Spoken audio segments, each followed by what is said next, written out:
In today's video, I'm going to teach you how to add sub-customers in QuickBooks Online.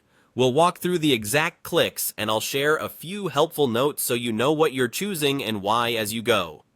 By the end, you'll feel confident creating a properly nested record that rolls up neatly in your reports. Start by opening QuickBooks Online in your browser and signing in to the company you want to work in. Once you're in, head to the chart of accounts. You'll find it from the main navigation or by using the search and selecting Chart of Accounts. This is your master list of where transactions are categorized, and it's also where you can create a nested or sub structure that summarizes under a parent. Next, choose New to create a fresh record. This opens a form where you'll set up the details. Take a moment here. Choosing the right options makes your reporting cleaner and saves you time later.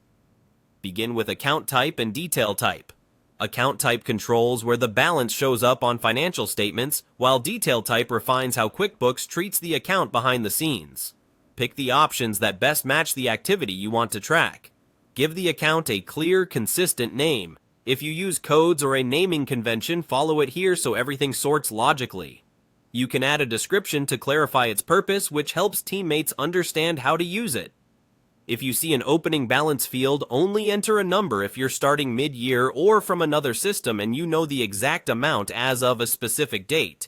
Otherwise, leave it blank. Transactions you post later will build the balance for you. Now enable the option to make this a sub-account. When you check that box, you'll be asked to choose the parent account. Select the existing parent you want this to roll up under.